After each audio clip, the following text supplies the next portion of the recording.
نحمده ونستعينه ونستغفره ونعوذ بالله من شرور أنفسنا ومن سيئات أعمالنا من يهده الله فلا مضل له ومن يضلله فلن تجد له وليا مرشدا أشهد أن لا إله إلا الله وحده لا شريك له وأشهد أن محمدا عبده ورسوله لا نبي بعده.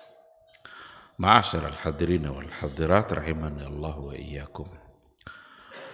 Mari sama-sama kita kembali mengawali kajian kita dengan mengucapkan puji dan syukur kepada Allah Subhanahu wa taala.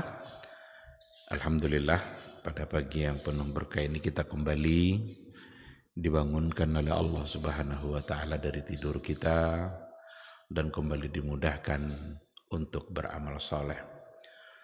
Mudah-mudahan kaki yang kita langkahkan ke rumah Allah di pagi ini bisa membuat dosa-dosa kita terhapus dan juga bisa mengangkat derajat dan kemuliaan kita di sisi Allah Azza wa Jalla. Kita berharap mudah-mudahan umur yang masih tersisa hendaknya selalu kita gunakan untuk menambah kebaikan dan menambah pahala. Karena khawatir kalau seandainya waktu tidak kita isi dengan hal-hal yang baik, justru kita khawatir nanti kita habiskan waktu kita untuk hal-hal yang tidak bermanfaat. Semoga semua amal saleh dan kebaikan kita diterima dan dicatat oleh malaikat Allah.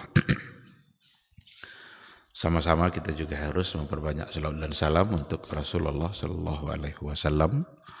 Allahumma salli ala Muhammad wa ala ali Muhammad. Mudah-mudahan kita semakin mencintainya. Mudah-mudahan kita selalu merindukan beliau, karena beliau adalah sangat merindukan dan sangat mencintai kita. Harapan kita tentu saja adalah di akhirat kelak bisa mendapatkan syafaat, bisa mendapatkan pertolongan di suatu hari yang memang kita sangat membutuhkan pertolongan itu. Ikhwati fillah, ma'asyiral hadirin wal hadirat rahimani Allah wa iyyakum. Kembali pada pagi hari ini kita akan melanjutkan apa yang kemarin sudah kita mulai, yaitu perkara al-imanu bil malaikah.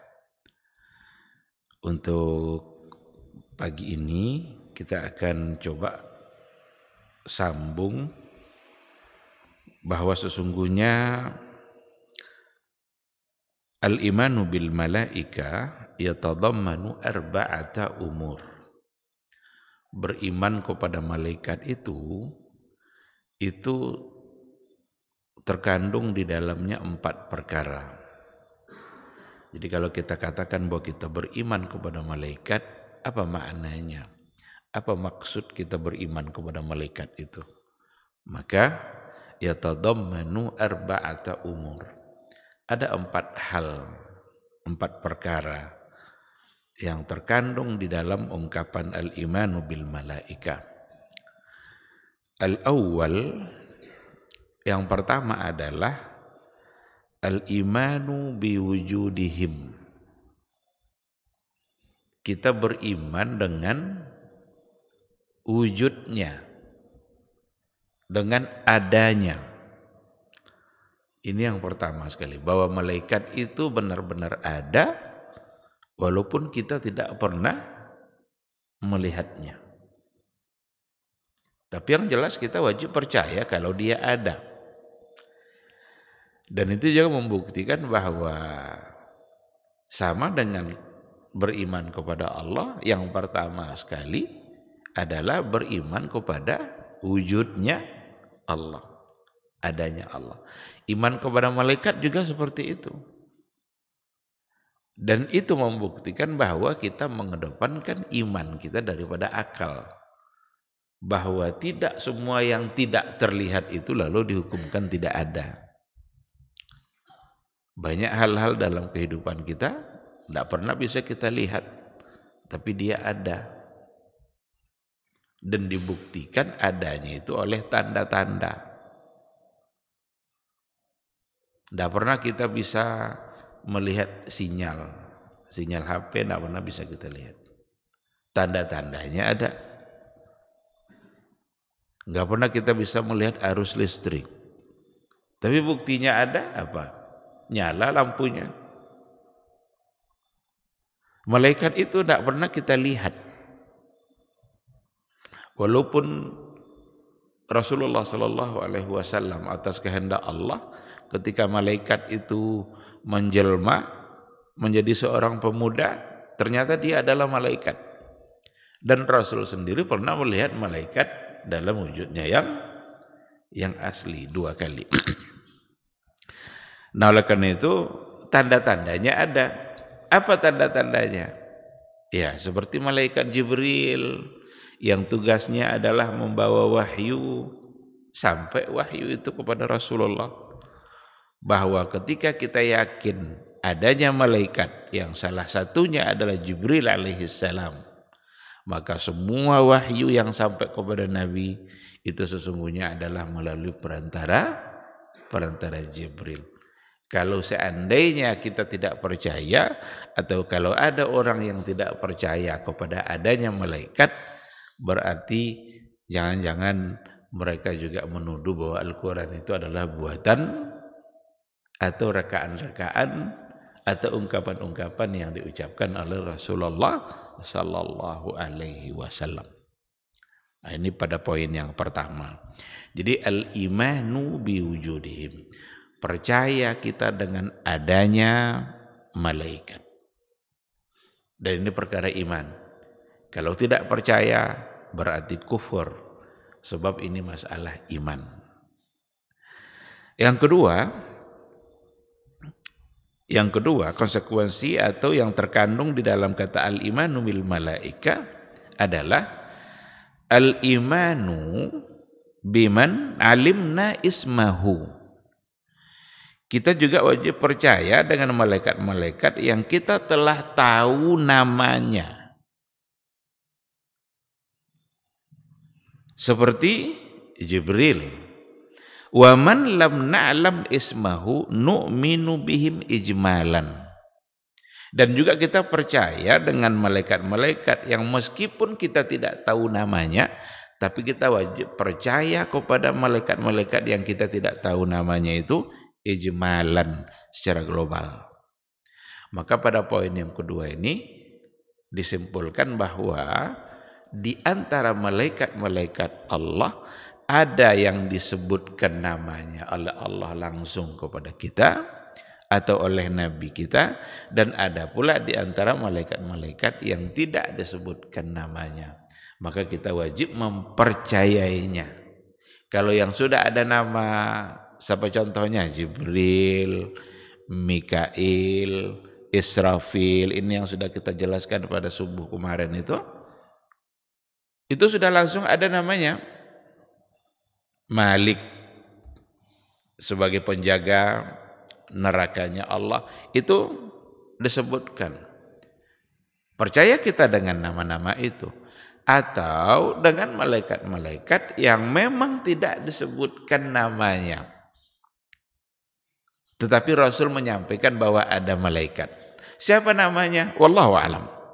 Kita tidak boleh pula membuat-buat nama untuk malaikat seperti itu. Cuma kita hanya percaya bahwa dia ada. Rasul Shallallahu Alaihi Wasallam mengatakan, di setiap pagi Allah Subhanahu Wa Taala mengutus 2 malaikat yang akan mencari-cari 2 kelompok orang juga. Malaikat pertama yang dicarinya siapa?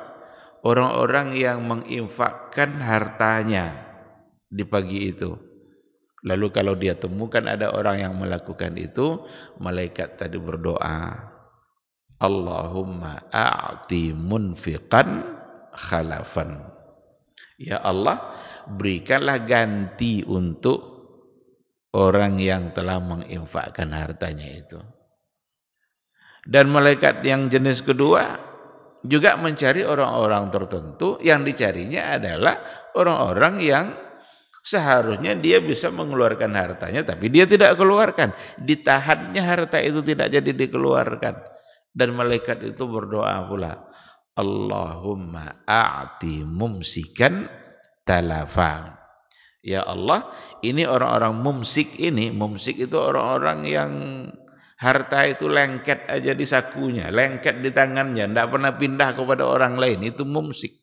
Nah, orang-orang seperti itu berikan pula bagi dia talafa. Talafa itu binasakan hartanya. Jadi harta ini kalau kita tidak keluarkan untuk sesuatu yang diinginkan oleh Allah, nanti akan keluar sendiri dia dengan cara yang diinginkan oleh Allah pula. Entah harta itu hilang, entah berbagai macam cara. Yang penting ada malaikat yang berdoa. Siapa nama malaikat ini? Wallahu a'lam. Ini di antara malaikat-malaikat yang tidak disebutkan kepada kita siapa namanya. Tapi berdasarkan kepada hadis, malaikat itu ada. Maka pada poin yang kedua ini kita wajib percaya, baik yang diberitahu nama maupun yang tidak diberitahukan. Sehingga dari sini benar-benar pasti bagi kita bahwa sesungguhnya malaikat itu jumlahnya sangatlah banyak. Ada dalam hadis juga dikatakan bahwa di antara malaikat ada yang diutus oleh Allah Subhanahu wa taala untuk menjaga gunung. Ada malaikat gunung. Dulu ketika Rasulullah sallallahu alaihi wasallam diutus hijrah ke Taif, karena Rasul ingin mendapatkan perlindungan dari masyarakat Taif dikarenakan oleh masyarakat jahiliyah yang ada di kota Mekah sudah terlalu kasar dan mengintimidasi, maka dia pindah ke Taif, hijrah ke Taif. Sampai di Taif ternyata Nabi tidaklah mendapatkan bantuan-bantuan dakwah itu, tetapi justru yang didapatkan oleh Nabi adalah yang sebaliknya. Nabi dilempar pakai batu, Nabi tidak diterima di situ. Akhirnya datang malaikat menawarkan, ya Muhammad, mau enggak kamu? Karena sikap orang-orang Taif sudah seperti itu, saya bisa mengangkat gunung itu dan menimpakan gunung itu ke masyarakat yang menolak dakwah kamu tadi. Yang datang adalah malaikat. Siapa namanya? Allahu a'lam. Tapi yang jelas diriwayatkan dan dalam sebuah riwayat dikatakan seperti itu bahwa ditawarkan, mau enggak kamu untuk menghukum orang-orang seperti itu? Dia siap untuk mengangkat gunung itu dan menimpakannya ke masyarakat Taif. Tapi Rasulullah sallallahu alaihi wasallam menolak tawaran itu. Jangan, kata Rasul. Sesungguhnya mereka adalah qaumun la ya'lamun. Mereka itu hanya karena belum tahu saja. Dan saya berharap, kata Rasul, akan lahir dari keturunan-keturunan mereka yang menyembah Allah dan membela syariat Islam. Dan di situ juga nampak oleh kita bagaimana sifat pemaaf yang ada, akhlak pemaaf yang ada pada Rasulullah sallallahu alaihi wasallam. Dalam keadaan sulit ditawarkan untuk mendapatkan balasan kepada orang-orang yang tadinya menyakiti dia. Tetapi Nabi tetap menolaknya. Itu yang akhlak itu. Jadi akhlak itu karakter. Akhlak itu tabiat yang memang ada pada pribadi seseorang dan itu tidak dibuat-buat. Apa bukti tidak dibuat-buat? Pada saat bisa membalas tapi dia tidak membalas. Tapi kalau ada orang yang memaafkan sesuatu hanya karena tidak bisa membalas saja, berarti itu bukan akhlak dia. Itu hanya karena belum ada kesempatan saja. Dan yang disebut akhlak itu ketika ia sudah menjadi karakter dan tabiat bagi pribadi seseorang. Nah, hubungan contoh itu dengan kajian kita ada di antara malaikat yang tidak disebutkan namanya. Sikap kita apa? kita wajib percaya. Percaya bahwa malaikat itu ada. Baik yang disebutkan namanya ataupun yang tidak disebutkan secara rinci nama-nama malaikat tersebut. Di setiap jengkal bumi ada malaikat yang bersujud. Siapa namanya? Wallahu a'lam. Maka makhluk Allah itu sangat banyak sekali. Ada makhluk yang di bumi dan ada pula makhluk yang di langit. Semua adalah ciptaan Allah dan semua itu menunjukkan kekuatan dan kebesaran Allah Subhanahu wa ta'ala. Yang ketiga, arti dari beriman kepada malaikat itu adalah al-imanu bima alimna min sifatihim. Beriman kepada malaikat-malaikat yang kita tahu sifat-sifatnya. Jadi kalau tadi nama, kalau yang ketiga ini bima alimna min sifatihim. Berdasarkan apa yang disampaikan oleh Rasulullah sallallahu alaihi wasallam. Apa contoh sifat malaikat yang pernah disampaikan oleh Rasulullah dan juga ada di dalam Al-Qur'anul Karim? Dikatakan seperti umpamanya sifat Jibril. Faqad akhbaran Nabi sallallahu alaihi wasallam, Nabi Muhammad sallallahu alaihi wasallam memberitakan bahwa sesungguhnya dia melihat Jibril itu ala sifatihi allati khuliqa 'alaiha. Jadi Nabi itu pernah melihat Jibril sesuai dengan sifat yang dia diciptakan oleh Allah. Apa itu? Walahu sittumi'ati janah. Bahwa malaikat Jibril itu memiliki 600 sayap. Wasaddal ufuk. Dan besarnya dia menutupi ufuk, menutupi pandangan kita ke atas sana. Jadi ketika Nabi mandang ke atas itu tertutup awan itu dibuatnya. Dan itu dalam bentuknya yang asli. Ada juga walaqad ra'ahu nazlatan ukhra inda sidratil muntaha. Ra'ahu nazlatan ukhra. Nabi pernah melihatnya pada kesempatan yang lain, inda sidratil muntaha. Dan Nabi mengatakan bahwa walahu sittumi'ati janah. Jibril itu memiliki 600 sayap. Kira-kira seperti apa itu 600 sayap itu? Wallahu a'lam. 300 kiri, 300 sayap kanan, barangkali seperti itu. Tapi yang jelas Nabi mengatakan malaikat Jibril punya 600 sayap. Kalau dalam Al-Quran di antara malaikat ada uli ajnihatin masna wa thulatsa wa ruba'. Di antara malaikat itu punya sayap, ada yang punya sayap 2, ada yang 3, ada yang 4. Itu yang diceritakan oleh Al-Quranul Karim. Nah, ketika ada informasi seperti itu dari Al-Quran maupun dari hadis Nabi, maka kita wajib percaya, wajib beriman. Enggak boleh kita tolak, mana mungkin 600 sayap, gimana ceritanya itu 600 sayap. Enggak bisa. Akal kita tidak boleh menolak karena ini adalah persoalan iman. Wa qad yatahawwalul malaku bi amrillahi ila hayati rajul. Malaikat itu sebagai makhluk gaib kita tidak bisa melihatnya, tetapi terkadang dengan perintah Allah dan dengan kekuasaan Allah, malaikat itu bisa berubah kepada bentuk yang lain, bahkan bisa berubah kepada bentuk seorang laki-laki. Seperti malaikat yang menemui Maryam. Fatamatsala laha basharan sawiyya. Fatamatsala laha, maka malaikat menjelma. Ketika ia mendatangi Maryam itu menjelma basharan sawiyya, seperti seseorang. Basharan seperti basar, seperti manusia. Datang menemui Maryam. Untuk kemudian kan Nabi Isa itu kan lahir tidak seperti layaknya manusia biasa, tidak berdasarkan kepada hubungan suami istri. Tetapi ketika ada ruh yang ditiupkan,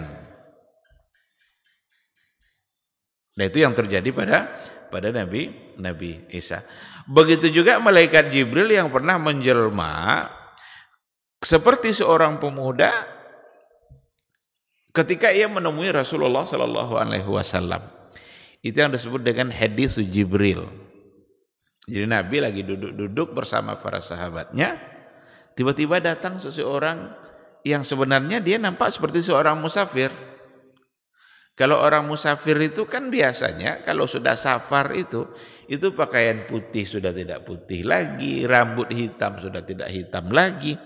Tapi dalam hadis itu dikatakan rambutnya hitam pekat, bajunya putih bersih, padahal dia safar.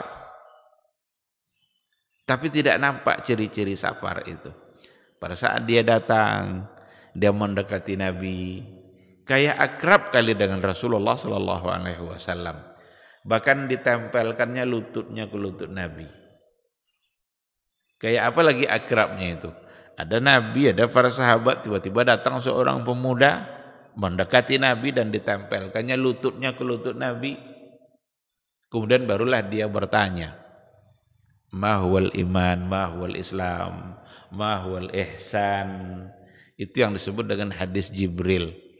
Umar memberikan kesaksian bahwa dia tidak mengenal si pemuda tadi itu. Ini siapa ini pemuda ini? Kok tiba-tiba begitu? Bahkan setiap kali dia bertanya, malah dia jawab pula, kamu benar. Jadi dia yang bertanya, dia pula yang membenarkan. Setelah selesai dia bertanya, pergi dia, Nabi bertanya, kalian tahu enggak yang tadi itu siapa? Umar bilang, Allahu wa rasuluhu a'lam. Allah dan Rasulnya lah yang tahu. Nah saat itu Nabi mengatakan, Zaka Jibril atakum liyu'allimakum amradinikum. Yang tadi itu adalah Jibril yang sengaja datang dan bertanya di hadapan kalian, tujuannya liyu'allimakum amradinikum, supaya atau untuk mengajarkan kepada kalian perkara-perkara penting dalam agama kalian. Jadi sengaja dia bertanya agar didengarkan jawabannya oleh sahabat. Berarti dia bertanya bukan untuk dia, tapi dia bertanya untuk orang lain, supaya kalian tahu perkara-perkara penting dalam agama kalian. Maka hadis Jibril itu masuk ke dalam hadis Jawami'ul Kalim, atau Imam Nawawi juga memasukkannya ke dalam Al-Arba'in An-Nawawiyah, dikarenakan oleh hadisnya yang memang hadis yang mencakup ke dalamnya, dalam isinya itu berbagai perkara-perkara penting dalam beragama. Maka perkara penting itu ya masalah iman, masalah Islam, masalah ihsan, lalu diikutkan nanti dengan perkara hari kiamat dan tanda-tanda akan datangnya hari kiamat. Ini sesungguhnya adalah poin-poin yang terpenting di dalam beragama. Begitu juga dengan malaikat yang datang dan diutus oleh Allah Subhanahu wa taala kepada Nabi Ibrahim, Nabi Lut. Tiba-tiba datang tamu, disambut oleh Nabi Ibrahim. Nabi Ibrahim itu orangnya sangat dermawan. Asal ada tamu, walaupun satu orang, tak ragu-ragu dia untuk menyembelih seekor kambing untuk tamu yang satu orang tadi itu. Disembelih kambing itu, dimasak, dihidangkan kepada malaikat, ternyata tak disentuh sedikit pun oleh malaikat tadi. Karena malaikat tidak punya nafsu makan sama seperti kita. Muncul rasa takutnya. Ini siapa sebenarnya orang ini? Dikasih kambing begini kok tidak mau. Kalau tamu-tamu lain biasanya kalau disodorkan yang begitu nikmatnya dia memakannya. Sekarang lah, barulah dia mengatakan ternyata dia adalah utusan Allah yang diutus oleh Allah untuk menyampaikan bahwa istrinya akan melahirkan Ismail, dan nanti akan ada lagi anaknya setelah Ismail bernama Ishak.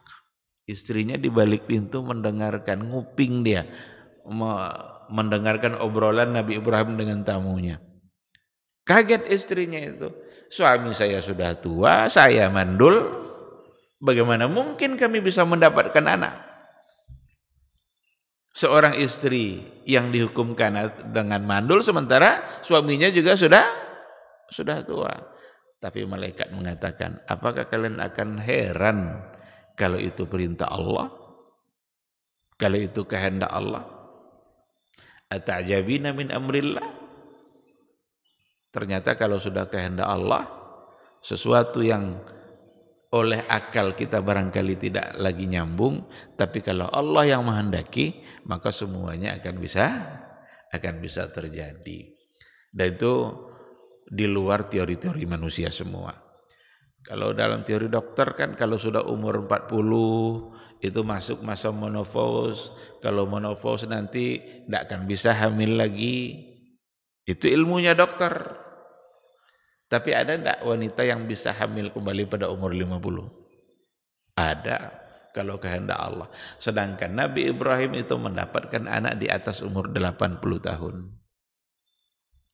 Yang datang tadi juga adalah malaikat utusan Allah. Ada juga malaikat yang menyerupai sebagai seorang pemuda yang putih ganteng menemui Nabi Lut. Penyakit masyarakat yang ada pada masa Nabi Lut itu kan homoseksual. Yang sekarang ingin dibela sebagai hak azazi itu, LGBT. Jadi laki-laki suka sama laki-laki, yang perempuan cuma suka sama perempuan. Itu penyakit yang paling parah pada masa Nabi Lut. Itu menyebar di masyarakat Nabi Lut. Masyarakatnya seperti itu. Pemudanya mencari pemuda yang lain. Tiba-tiba datang tamu. Dan tamu ini berbentuk seorang laki-laki yang sangat menarik pula. Datanglah pemuda-pemuda ke rumah Nabi Lut ini. Ingin mengambil tamunya tadi. Kalian jangan permalukan saya di hadapan tamu-tamu saya. Saya punya banyak anak perempuan. Nah, ambil anak-anak perempuan itu kalau kalian mau. Cuma yang paling menarik itu ada yang bagian akhir dari ayat itu, alaisa fikum rajulun rasyid. Apakah tidak ada di antara kalian rajulun rasyid yang cerdas, yang pintar, yang akalnya jalan? Berarti orang-orang yang suka LGBT berarti akalnya enggak jalan. Jadi untuk orang-orang yang seperti perbuatan umat Nabi Lut itu dia mengatakan, enggak adakah di antara kalian yang punya akal?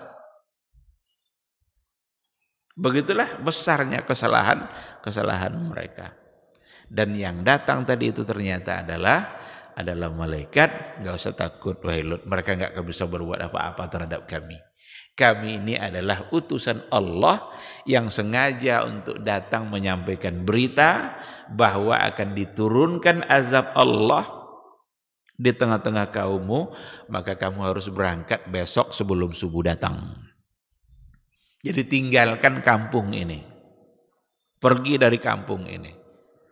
Karena akan diturunkan azab Allah. Pergilah Nabi Lut, selamat dia. Yang tersisa adalah kaum-kaum yang tadinya durhaka, yang tadinya suka melakukan perbuatan homoseksual. Kepada mereka lah diturunkan azab-azab itu oleh Allah Subhanahu wa ta'ala. Nah, jadi semua itu menggambarkan bahwa malaikat-malaikat itu punya sifat-sifatnya, dan malaikat-malaikat juga atas izin Allah dan kehendak Allah mereka bisa menjelma seperti seorang pemuda atau menjelma seperti seseorang yang dikenal oleh sahabat. Jibril itu suka menjelma seperti seorang sahabat yang namanya Dihya al-Kalbi. Jadi ada sahabat namanya Dihya al-Kalbi. Jibril itu pernah menjelma, bahkan tidak satu kali, ada beberapa kali dia menjelma seperti Dihya al-Kalbi. Sahabat yang lain mengira itu adalah Dihya, tapi ternyata dia adalah malaikat Jibril. Nah, dia kalau sudah menjelma seperti itu, tentu dia dapat disaksikan dan dapat dilihat. Tapi hukum asalnya yang namanya malaikat itu adalah alamun ghaibi. Dia adalah alam gaib atau makhluk gaib. Nah, ini beberapa contoh penjelmaan yang dilakukan oleh malaikat-malaikat Allah sehingga dinampak atau dilihatkan kepada nabi-nabi yang tadi diutus kepadanya malaikat itu oleh Allah Subhanahu wa taala. Ini pada poin yang ketiga. Jadi beriman kepada apa yang telah kita ketahui dari sifat-sifatnya. Yang keempat, ini poin yang keempat, makna dari beriman kepada malaikat itu adalah al-imanu bima alimna min a'malihim allati yaqumuna biha bi amrillah. Kita juga wajib beriman kepada malaikat-malaikat yang kita tahu amalan-amalan mereka. Sebagaimana yang diberitakan oleh Rasulullah sallallahu alaihi wasallam. Jadi percaya kepada adanya, beriman kepada nama-nama yang telah disampaikan Nabi kita, beriman juga percaya kita kepada sifat-sifatnya, dan yang terakhir percaya pula kita kepada tugas-tugas yang telah ditetapkan oleh Allah kepada atau untuk malaikat itu. Seperti at-tasbih wa ta'abbud lahu lailan wa nahara biduni malalin wala futur. Di antara malaikat ada yang ditugaskan oleh Allah untuk bertasbih, untuk berta'abbud siang dan malam, tanpa bosan, tanpa putus. Tidak ada futurnya, tidak ada berhentinya. Karena memang dia ditugaskan untuk itu. Dan ada di antara malaikat-malaikat yang diciptakan oleh Allah dan ditugaskan untuk amalan-amalan khusus, selain daripada beribadah dan bertasbih. Nah, ini seperti Jibril al-Amin yang ditugaskan oleh Allah untuk menurunkan wahyu kepada para rasul. Jadi Jibril punya tugas untuk membawa wahyu kepada utusan-utusan Allah, rasul-rasul dan para nabi. Itu tugasnya malaikat Jibril. Maka dulu ketika pertama Nabi mendapatkan wahyu, itu kan dia merasa takut. Merasa takut, gemetar, pulang dia minta diselimutkan. Zammiluni, zammiluni. Diselimutilah oleh Khadijah, ditenangkan dulu oleh Khadijah. Setelah dia Rasul agak tenang, Khadijah yang menenangkan Nabi Muhammad itu bahwa enggak usah khawatir, mustahil hal-hal buruk terjadi pada kamu karena kamu orang baik. Kamu suka membantu orang-orang miskin, suka menolong orang-orang yang dalam keadaan susah, suka menjalin hubungan silaturahim. Tidak akan mungkin hal-hal buruk terjadi pada kamu. Lalu Khadijah punya ide, ayo kita tanya kepada Waraqah ibn Naufal. Itu salah satu dari keluarganya Khadijah yang paham dengan Taurat. Dia adalah ulamanya orang-orang terdahulu dan dia juga sudah tua. Sampai di rumah Waraqah minta coba ceritakan kepada saya apa yang kamu alami. Diceritakanlah oleh Rasul kita sesuai dengan apa yang dia alami. Ketika itu Waraqah mengatakan zaka namus. Itu adalah namus yang dulu juga datang menemui Musa. Namus itu bahasa Ibrani yang artinya adalah malaikat Jibril. Oh, itu tuh berarti Jibril yang dulu juga datang menemui Nabi yang namanya Nabi Musa. Berarti wahyu kepada Nabi Musa siapa yang menyampaikan? Jibril juga. Karena memang itu fungsinya. Enggak usah khawatir katanya. Berarti Waraqah tahu kalau itu adalah isyarat bahwa Nabi diangkat menjadi rasul. Dan nanti orang-orang akan memusuhi kamu ketika kamu menyampaikan itu. Bahkan kamu bisa-bisa diusir. Jikalau nanti saya masih hidup pada saat itu, akan saya bantu kamu semaksimal mungkin. Kata Waraqah.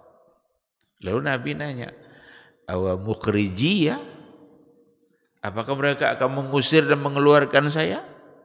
Iya katanya, karena kamu telah membawa sesuatu yang bertentangan dengan akidah dan keyakinan mereka.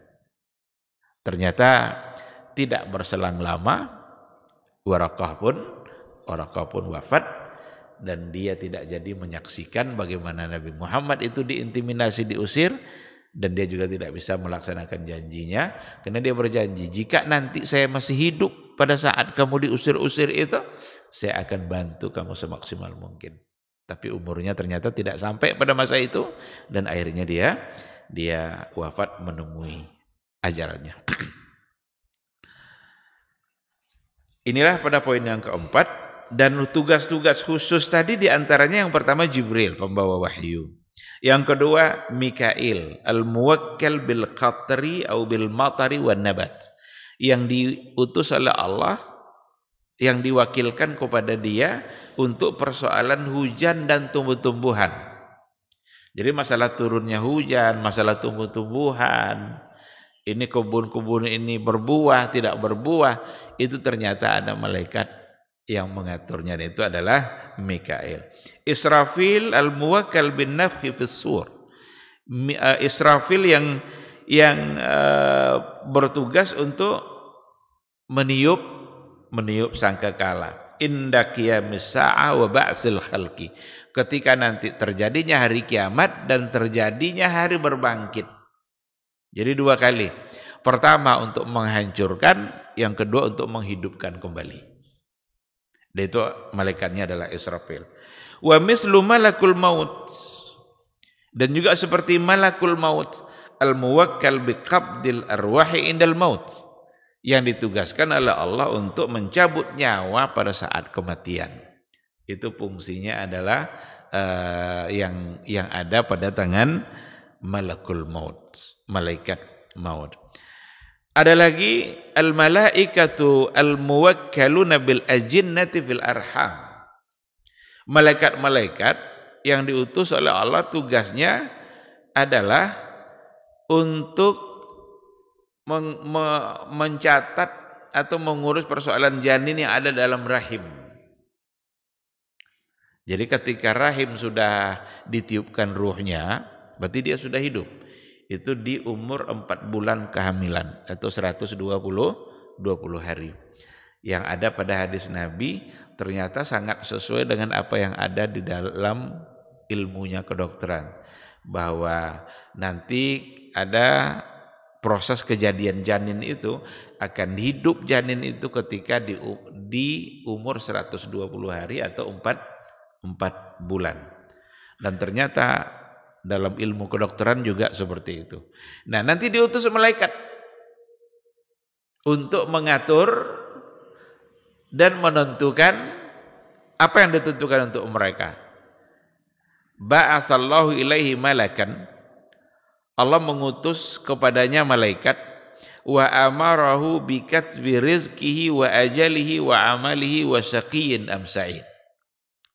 Jadi diutus oleh Allah malaikat untuk menuliskan rezekinya, ajalnya, amalnya, dan juga syaqiyun am sa'id.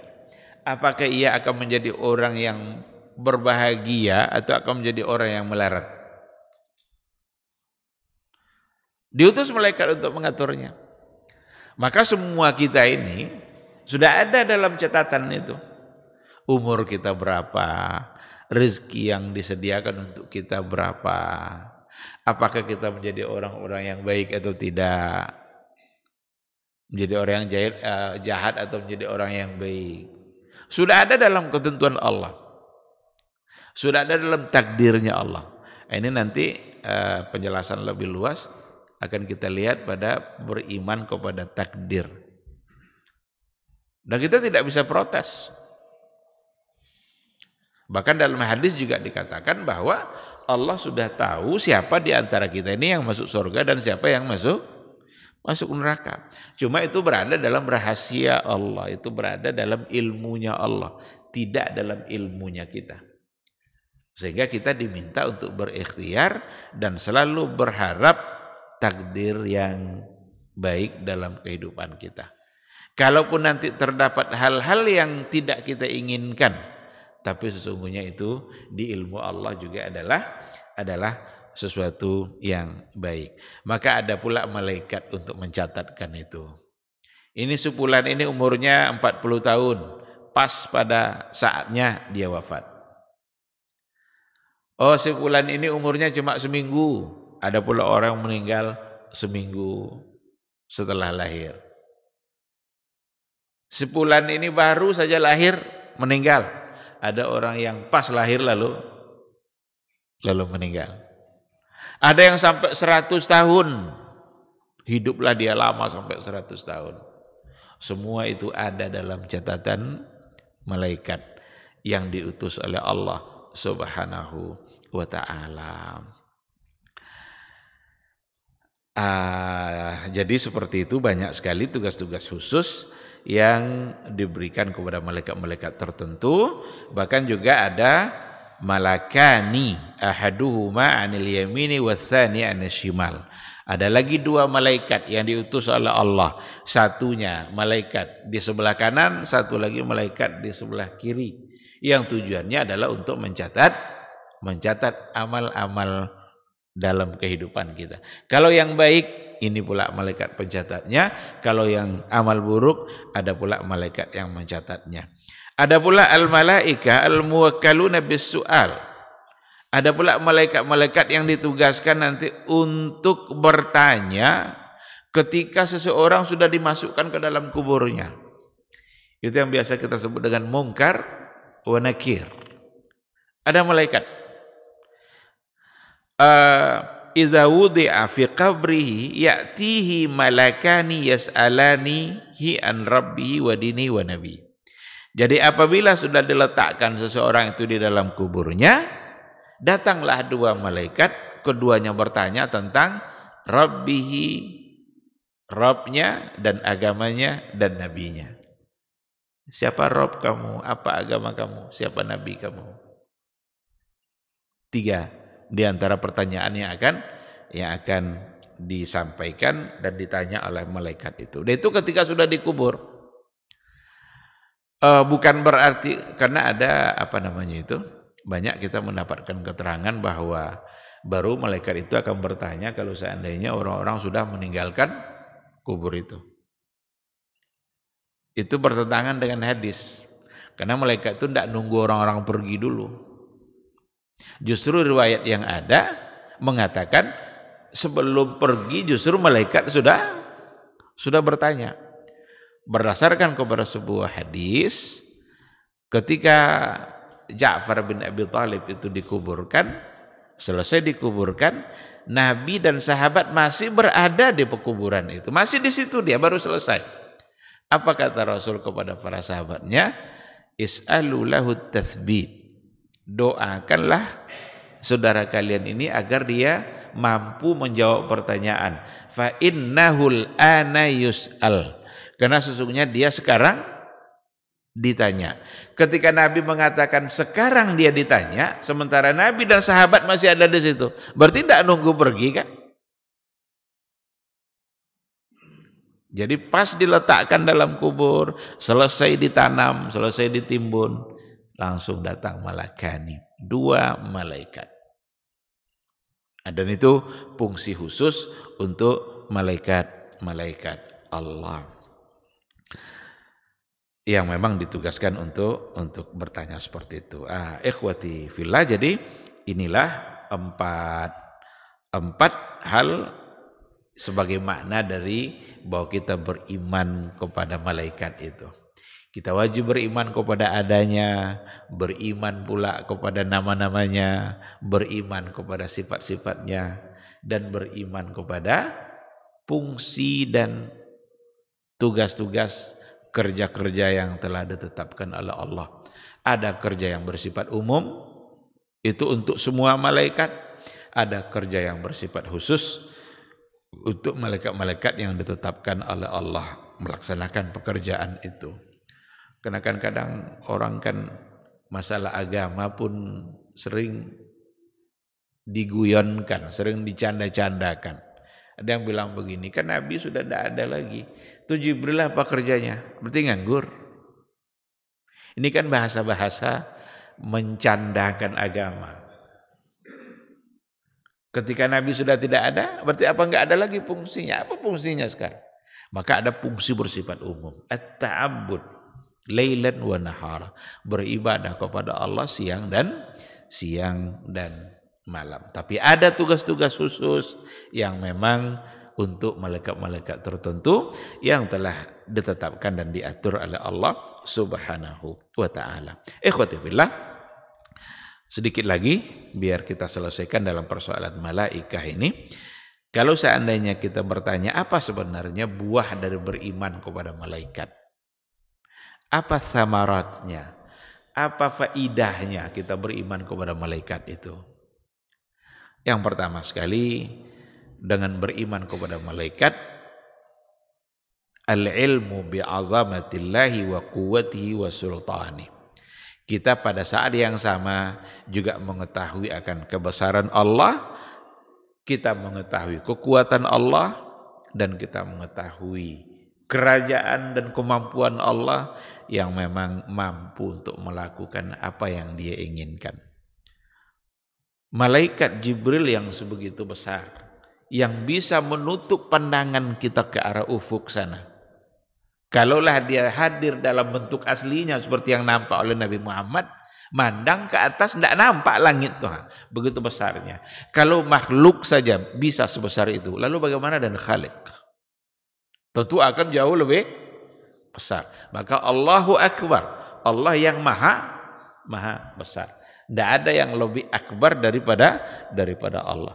Maka beriman kepada malaikat berarti kita mengetahui kebesaran Allah Subhanahu wa taala.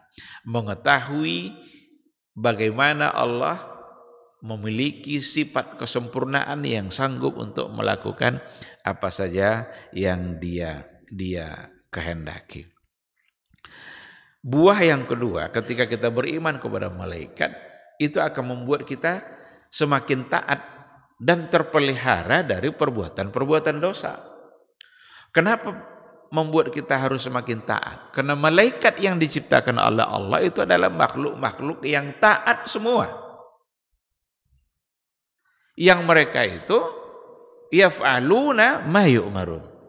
Semua mereka mengerjakan apa yang diperintahkan. Dan dia juga makhluk. Kita juga makhluk. Maka kita sebagai manusia juga harus menjadi makhluk yang taat kepada Allah. Dan pada saat yang sama dengan beriman kepada malaikat harus membuat kita semakin takut untuk berbuat dosa. Kenapa demikian? Karena ternyata ada malaikat Allah yang selalu mencatat dosa-dosa kita. Tidak ada satupun yang luput dari catatan itu. Enggak ada satupun yang tertinggal. Tidak lupa malaikat itu untuk mencatatnya. Apapun yang kita lakukan dalam kehidupan kita nanti akan diperlihatkan di akhirat kelak. Maka percaya kepada malaikat seperti itu harus membuat kita takut dalam melaksanakan dosa dan kemaksiatan. Tapi kalau kita tidak percaya, kalau tidak beriman, yakin pula tidak ada yang mencatat, maka akan semakin berani untuk berbuat dosa. Perlu kita hadirkan ingatan kita itu. Setiap kali kita ingin berbuat salah, ingat di samping kita ada malaikat yang akan mencatat itu. Hentikan perbuatan itu. Bahkan ketika ada niat jahat lalu kita hentikan, justru akan berubah menjadi pahala. Jadi berniat untuk berbuat baik itu sudah dicatat sebagai satu kebaikan oleh malaikat. Kalau jadi dilaksanakan niat baik tadi, maka pahalanya menjadi 10. Tapi kalau berniat berbuat salah, sekedar berniat, belum langsung dicatat. Ketika nanti sudah terlaksana, maka dicatat 1. Tapi kalau tidak terlaksana, mundur dari situ, maka akan menjadi kebaikan dan menjadi pahala. Dan semua itu ada yang mengatur. Ada malaikat yang diatur oleh Allah untuk mencatat. Maka beriman kepada malaikat harus membuat kita semakin taat dan membuat kita juga semakin takut untuk berbuat dosa. Sedangkan poin yang berikutnya adalah syukrullahi ta'ala ala inayatihi bi bani Adam. Kita harus bersyukur dan berterima kasih kepada Allah yang telah memberikan perlindungan yang luar biasa kepada Bani Adam melalui malaikat-malaikat yang diciptakannya. Orang-orang yang berada di majelis ilmu saja itu mendapatkan perlindungan dari malaikat Allah. Mendapatkan doa-doa baik dari malaikat-malaikat Allah. Jadi kita harus bersyukur, harus berterima kasih. Allah telah memberikan perhatian yang luar biasa dalam kehidupan kita, dalam menjaga kita dengan adanya malaikat-malaikat Allah. Orang yang membaca Al-Quranul Karim lalu kemudian baik bacaannya, fahuwa ma'asafaratil kiramil bararah. Mereka itu bersama dengan malaikat-malaikat Allah, mendapatkan perlindungan dari malaikat-malaikat Allah. Nah, jadi syukurullah ala inayatihi bi bani Adam. Karena Allah sudah tugaskan malaikat-malaikat untuk menjaga mereka, untuk mencatat amal baik mereka, sehingga jangan pernah ragu untuk berbuat baik, karena tidak akan ada satupun yang luput dari catatan itu. Sedangkan pada poin yang berikutnya, dengan beriman kepada malaikat, maka mahabbatul malaikah ala maqamu bihi min ibadatillah. Kita harus mencintai malaikat-malaikat itu yang mereka telah menegakkan dan telah melaksanakan ibadah-ibadahnya kepada Allah sesuai dengan yang diperintahkan Allah.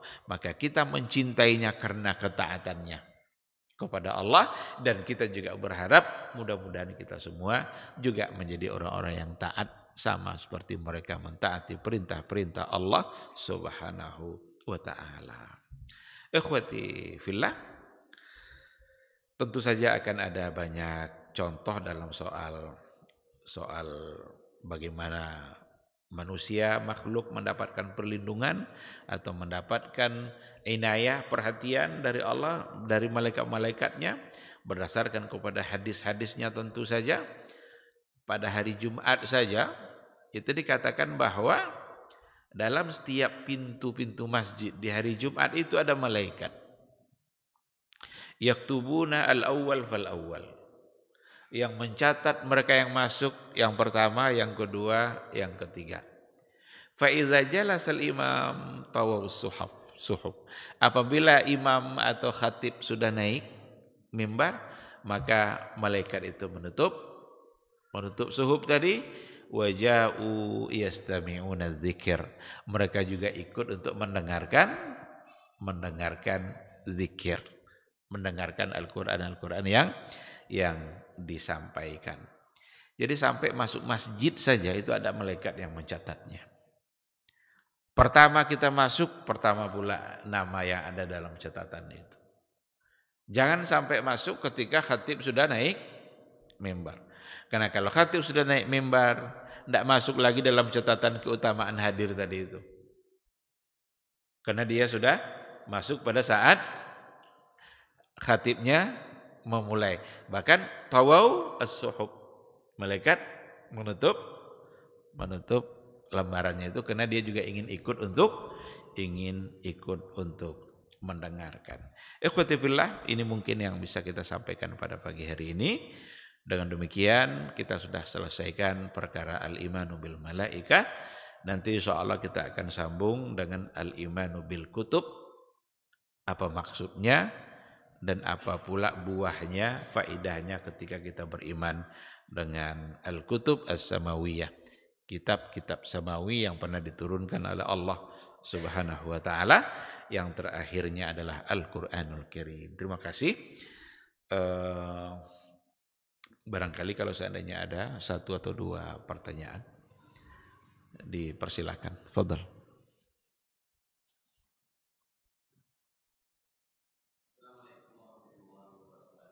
Waalaikumsalam warahmatullahi wabarakatuh. Eh, ada dua pertanyaan Ustaz. Apakah ketika sangkakala pertama seluruh malaikat juga mati Ustaz? Baru yang kedua, untuk malaikat Ridwan atau Malik, itu apakah satu individu malaikat atau mereka jadi ketuanya gitu Ustaz? Karena dalam kayak di neraka apakah mereka yang mengazabnya atau malaikat lain gitu Ustaz? Allah a'lam. Terima kasih Ustaz. Jazakallahu khairan. Iya, Assalamualaikum. barakallahu fi. Apakah malaikat juga akan mati? Kullu nafsin dha'iqatul maut. Kullu nafsin dha'iqatul maut. Semua jiwa yang hidup maka pasti merasakan mati. Jadi bukan pasti mati, pasti merasakan mati. Yang maknanya tentu saja pasti mati. Lalu malaikat juga akan mati. Dan yang akan terakhir mati itu adalah malaikat yang pencabut nyawa sendiri. Setelah selesai yang lain dicabutnya, maka dia juga, ketika malaikat terakhir juga sudah mati, disitulah kematian itu berakhir. Maka dibuatkan oleh Allah kematian itu seperti seekor hewan. Ini kematian, berarti kematian sudah berakhir. Setelah itu tidak ada lagi kematian. Untuk kemudian dihidupkan kembali. Oleh karena itu, malaikat-malaikat pun akan mengakhiri kehidupannya untuk kemudian nanti juga akan dihidupkan kembali dan akan dibangkitkan. Malaikat penjaga neraka, ada malaikat penjaga surga.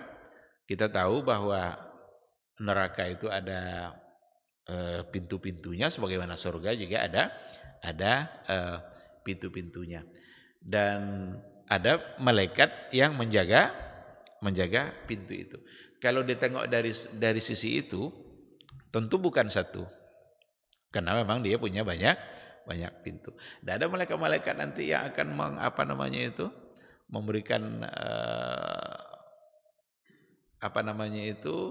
menentukan azab-azab seperti apa. Itu semua masalah-masalah gaib yang bisa kita baca sebenarnya.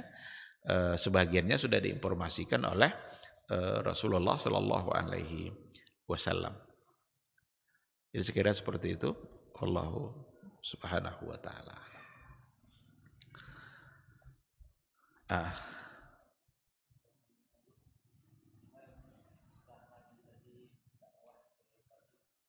Ke Taif.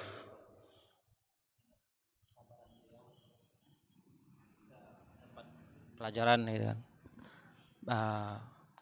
Bagaimana kita cara menyampaikan nasihat kepada saudara kita yang mempunyai kesalahan. Apa harus cuma sekali aja kita sampaikan udah malas lagi, misalnya tidak ada perubahan, kemudian kita meninggalkan beliau, atau bersabar sampai selamanya? Gimana sabar nih masalah untuk berdakwah atau menyampaikan kebaikan kepada saudara-saudara kita atau punya kesalahan beliau gitu. Itu Ustaz. Iya. Bagaimana cara kita untuk menasehati saudara-saudara kita? Apakah hanya sekali saja lalu selesai tugas kita, atau tetap harus bersabar? Kita diminta untuk saling menasehati. Yang pertama yang harus kita nasihati itu tentu saja keluarga kita sendiri. Karena ku anfusakum wa ahlikum nara. Jagalah dirimu dan keluargamu dari api neraka. Oleh karena itu, tawasau bil haq, tawasau bis sabar itu tidak hanya sekali. Kita harus selalu bersabar dalam menyampaikan hal-hal yang dalam bentuk nasihat-nasihat. Ketika sekali disampaikan barangkali tidak diterima, ya udah, barangkali kita perlu menunggu saat-saat yang tepat lagi untuk kemudian disampaikan, atau cara yang berbeda. Dulu kita sampaikan dengan lisan, mungkin tidak diterima. Sampaikan dalil, mungkin juga tidak diterima. Secara lisan langsung kita sampaikan. Barangkali kita coba pula ganti caranya. Mungkin dengan memberikan buku. Ada buku-buku yang berkaitan dengan masalah-masalah penting dalam beragama, maka kita sampaikan, silakan dibaca. Atau bisa juga mungkin dengan cara mendekati orang-orang yang diseganinya. Untuk kemudian orang yang diseganinya mungkin bisa bercerita, berkomunikasi bersama dia. Karena menghadapi keluarga itu lebih berat sebenarnya daripada menghadapi orang jauh dari kita, orang luar. Apalagi kalau dia orang lebih tua dari kita. Mungkin ayah kita atau paman kita. Kita masih dianggap anak kecil sama dia walaupun kita sudah tua. Nah, jadi bisa dengan secara langsung dan jangan menggurui. Atau dengan cara yang lain seperti memberikan buku-buku atau juga barangkali mendekati orang-orang yang diseganinya. Umpamanya di masyarakat itu ada orang yang diseganinya. Kalau orang tuh ngomong dia biasanya dengar tuh. Bisa kita dekati, minta tolong kepada dia, sampaikan kepada bapak saya atau paman saya begini-begini agar dia bisa berubah. Jadi ada terus upaya. Hidayah memang bukan di tangan kita, tetapi langkah-langkah dakwah itu mudah-mudahan dimudahkan oleh Allah di hadapan kita untuk kita laksanakan. Nah, maka tidak kewajiban itu hanya sekali saja, tapi bersabarlah dalam setiap ingin mengajak kepada kebaikan itu. Wallahu subhanahu wa ta'ala alam. Nabi Muhammad sallallahu alaihi wasallam sendiri dalam peristiwa Taif tadi, ketika dia sudah disiksa, dilempar itu, berdarah-berdarah tumit Nabi ketika itu kena lemparan batu orang-orang Taif. Kalaulah seandainya dakwah itu hanya perlu sekali saja, mungkin diterima tawaran malaikat tadi oleh Nabi. Tapi kan Nabi tidak terima. Jangan katanya. Innahum qaumun la ya'lamun. Itu kaum yang karena mereka belum tahu saja. Saya berharap dari keturunan mereka akan ada orang yang menyembah Allah. Berarti dakwah lagi kan? Kalaupun bukan mereka, tapi nanti dari keturunan dia. Itu menunjukkan bahwa istimrariyatud dakwah. Ada dakwah yang kontinu. Ada dakwah yang terus menerus, yang tidak boleh berhenti. Kalau tidak pada dia, berarti pada anaknya atau pada keturunan dia. Jadi bersabar untuk selalu menyampaikan. Maka watawasau bil haq lalu diikutkan dengan watawasau bis sabr. Wallahu a'lam. Baik, ikhwati fillah, barangkali kalau tidak ada pertanyaan lagi kita cukupkan sampai di sini. Mudah-mudahan apa yang kita sampaikan bisa menjadi ilmu bagi kita. Yang benar itu semata-mata datang dari Allah. Kalau ada yang salah dan keliru itu hanya karena kelemahan ilmu, kekurangan ilmu dan bisikan-bisikan dari syaitan, mohon untuk dimaafkan. Kita tutup dengan doa kafatul majlis. Subhanakallahumma bihamdika asyhadu an la ilaha illa anta astaghfiruka wa atubu ilaik. Wassalamualaikum warahmatullahi wabarakatuh.